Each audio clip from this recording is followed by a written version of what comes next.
You're listening to the Cyberwire Network, powered by N2K.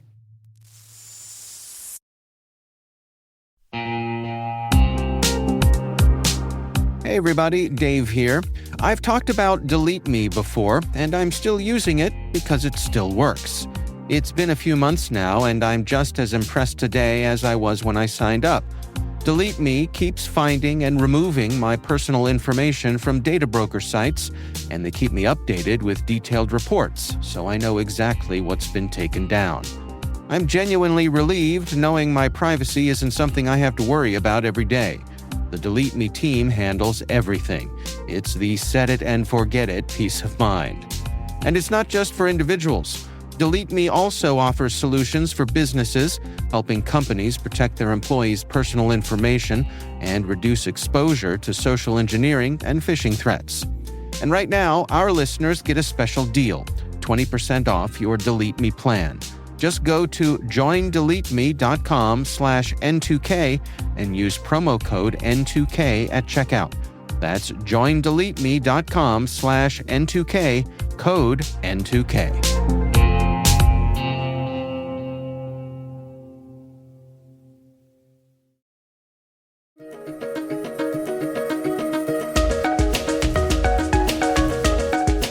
Hello, everyone, and welcome to the CyberWire's Research Saturday. I'm Dave Bittner, and this is our weekly conversation with researchers and analysts tracking down the threats and vulnerabilities, solving some of the hard problems, and protecting ourselves in a rapidly evolving cyberspace. Thanks for joining us.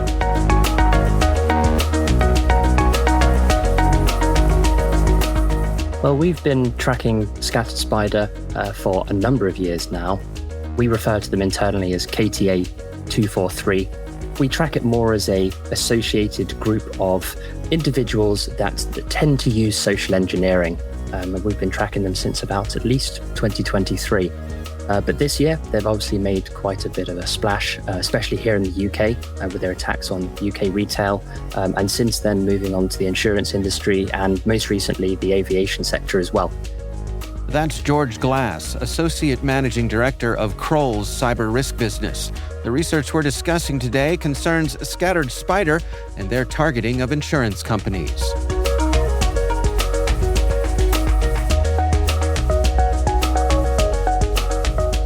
Well, for folks who might not be familiar with Scattered Spider, can you give us a little bit of the history and how they've become so prominent? Yes, of course. The group is loosely affiliated with a online community referred to as the Com. And it's essentially a group of cybercrime actors. Many of them are recruited from Roblox, Minecraft, things like that. Many of them may have been victims of cybercrime themselves, and that's how they get integrated into this group. More recently, the group has been demonstrating their capabilities with social engineering with a lot more effect, especially targeting call centers for password resets and things like that. And they've also shown that they are more than happy to use ransomware now, which I think is a fairly big change up since when we first started tracking the group. So certainly open to change and makes them all the more interesting for tracking. And what is their general goal here? Are they looking to profit? Is it an espionage group? What are they doing? Yeah, I would say on the whole, it's for financial gain. I think there is also a certain amount of kudos within the community as well, that they would be more than happy to sort of show off that they're performing these attacks successfully. But I think on the whole, especially in more recent months, it's for financial gain first and foremost. Well, as your research points out, it seems as though Scattered Spider targets one industry at a time. Why do you suppose they would adopt this kind of focused approach? It's a very interesting question. It's hard to say. I would imagine it's because many of the industries they target in clusters work the same way. They tend to share third-party suppliers also, and they tend to have an affiliation with each other, which maybe means that they can get some lateral movement from attacking one organization. They can potentially move into another, but it is hard to say for certain. And I would say a lot of that is probably driven by events in the news, um, you know, quarterly reporting and things like that, and access that they may be able to buy or provision to each other to then further attack an organization, deploy ransomware, and so on and so forth. Well, your research focuses specifically on the insurance industry. Can you take us through how they approach that industry and what you discovered? Yes, from what we can tell, the modus operandi hasn't really changed too much from the attacks that we saw on the UK retail sector. So that is essentially socially engineering a help desk person to reset a password, change an MFA method, something like that. Typically, that would take 3 or 4 social engineering calls to conduct. The first one may be, what do I need to reset my password? How do I reset it? I'm a new joiner. How do I do that? Oh, you need this bit of information or X bit of information, Y bit of information. Okay, thank you very much. Hang up the call. On the next call, they will be able to solicit that information from the help desk employee. And then on the third or fourth, or maybe even the fifth call, they'll be able to use that to gain access to that particular user account. And then from there, it would take the course of any sort of typical business email compromise, quickly looking for relevant information, things like information on VPNs, remote login protocols, things like that they can then use to further their attack. And once they have that information, is it ransomware? Is it double extortion? What do they do? I think first and foremost, their goal would be to exfiltrate as much information as possible. We've seen them be able to pivot in an environment incredibly quickly, start downloading things from SharePoint files, from S3 buckets and things like that if they get into a cloud environment. And then from there, once they've exfiltrated as much data as they can, they may move to deploying ransomware. But because these are identity-based attacks, they're not deploying malware immediately. What we see is it's sort of deployed as a coup de grace just before the encryption happens and the ransomware deployment happens. The rest of the time, they're just leveraging the access that they've already managed to get and blend in with the environment as much as possible using RMM tools like AnyDesk and ConnectWise and so on and so forth. How do they compare to some of the other threat groups that you track in terms of their sophistication? That's a really good question. I think because the group is so widespread, it's hard to give them a sort of a sophistication score. I don't think they're going to be developing their own malware to use as part of these attacks. I think they would be sort of in that consumer grade sector of malware. But nevertheless, they've shown huge amounts of proficiency in targeting SaaS environments and cloud environments, especially. And as I said, they're very quick to move. They know what they're after as soon as gaining access. I think they're very well aware of defensive capabilities as well, and how quickly a SOC team would be able to detect some of this activity. So they move very, very quickly, and they move straight to their actions and objectives, especially as it comes to exfiltration. And then, like I said, maybe then there's a handoff to an operator that is more comfortable deploying ransomware.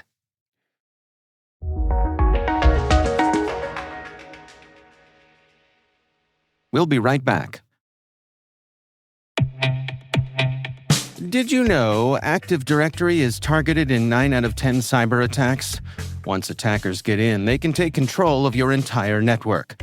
That's why Sempris created Purple Knight, the free security assessment tool that scans your Active Directory for hundreds of vulnerabilities and shows you how to fix them. Join thousands of IT pros using Purple Knight to stay ahead of threats. Download it now at sempris.com/purple-knight.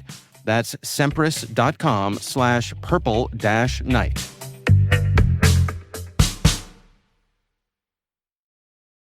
You tune in here at Research Saturday every single week. Now we'd love to hear from you. Your voice can help shape the future of N2K networks. Tell us what matters most to you by completing our annual audience survey. Your insights help us grow to better meet your needs. There's a link to the survey in our show notes. We're collecting your comments through August 31st. Thanks.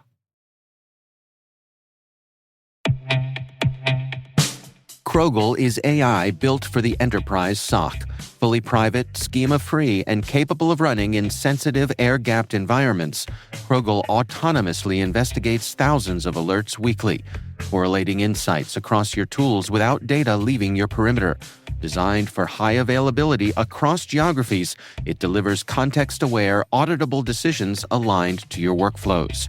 Krogel empowers analysts to act faster and focus on critical threats, replacing repetitive triage with intelligent automation to help your SOC operate at scale with precision and control. Learn more at Krogel.com. That's CROGL.com.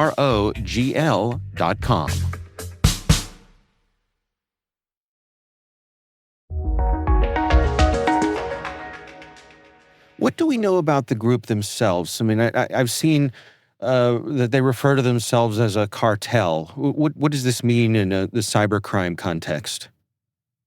So I think really their affiliation with each other is fairly broad. As I say, they're part of this community called the Com, and especially when they're using Dragon Force, that's following a cartel model where it's a group of groups, if you will, that have sort of aligned to work together, share TTPs, share malware, and so on and so forth. The idea that there's a collection of individuals that are consistently conducting these attacks, I think, is maybe not stated quite accurately. There's probably hundreds of people in this group. Many of them are sort of chancing it again and again, but with sort of significant amounts of learning as they go. The group is sort of well known to be English speaking, and certainly in the cases that we've worked, they speak English well.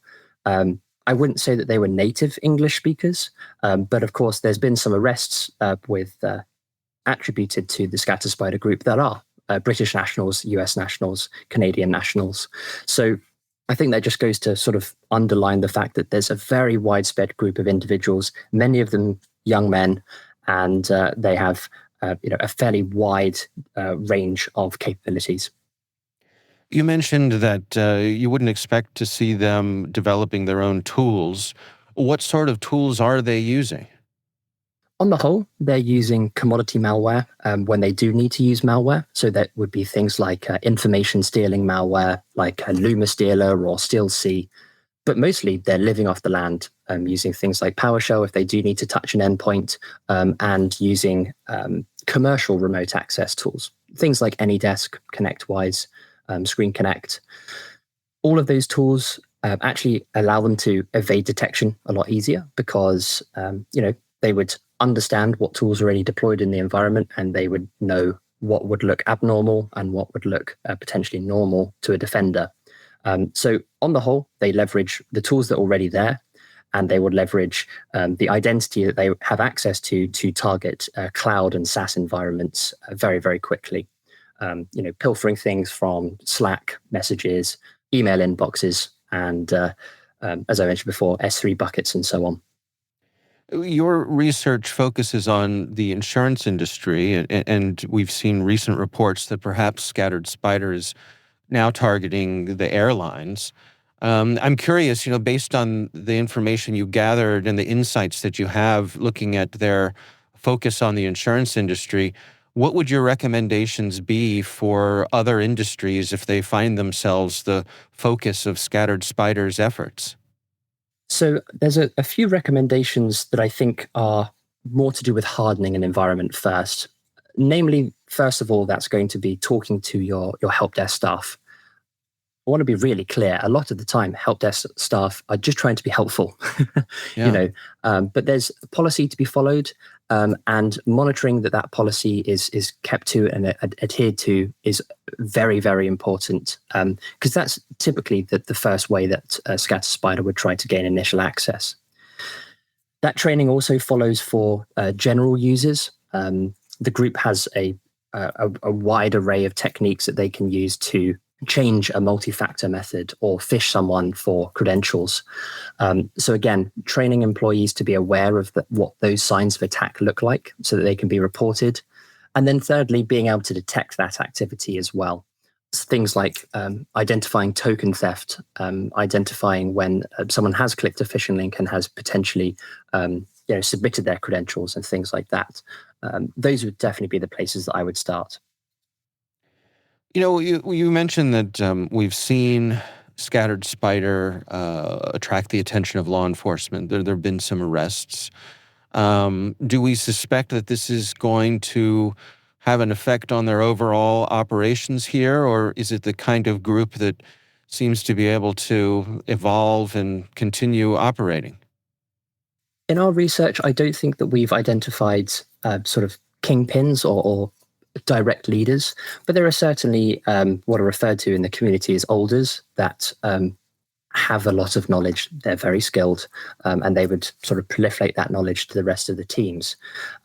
I think any law enforcement action against this group is welcome, and I hope that more of them can be brought to justice. It's just a case of being able to identify when one of these individuals makes an operational security mistake, or indeed are in a country that can lead to extradition or arrest.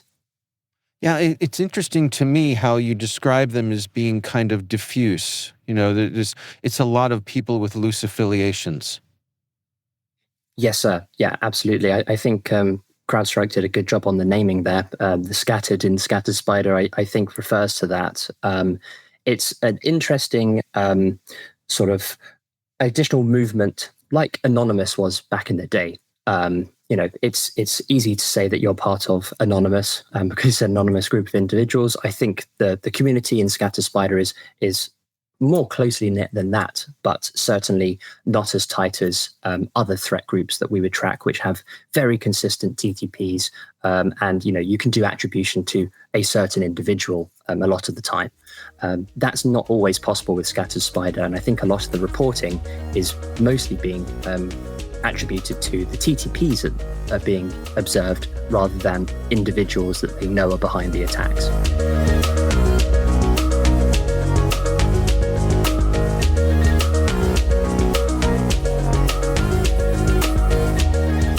Our thanks to George Glass, Associate Managing Director of Kroll's Cyber Risk Business, for joining us. The research is about Scattered Spider and their targeting of insurance companies. We'll have a link in the show notes. That is Research Saturday, brought to you by N2K Cyberwire. We'd love to hear from you. We're conducting our annual audience survey to learn more about our listeners. We're collecting your insights through the end of this summer. There's a link in the show notes. Please do check it out. This episode was produced by Liz Stokes. We're mixed by Elliot Peltzman and Trey Hester. Our executive producer is Jennifer Iben. Peter Kilpie is our publisher, and I'm Dave Bittner. Thanks for listening. We'll see you back here next time.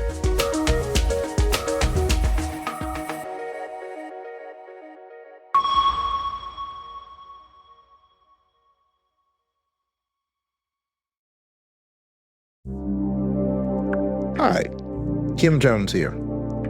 On CISO Perspectives, we get candid with the thinkers, doers, and trailblazers shaping cybersecurity leadership. No scripts, no sales pitches, just real stories and hard-earned lessons from folks who've been there. If you're looking to grow as a leader or just want to hear how others are navigating this ever-evolving field, listen to CISO Perspectives. It's your seat at the table.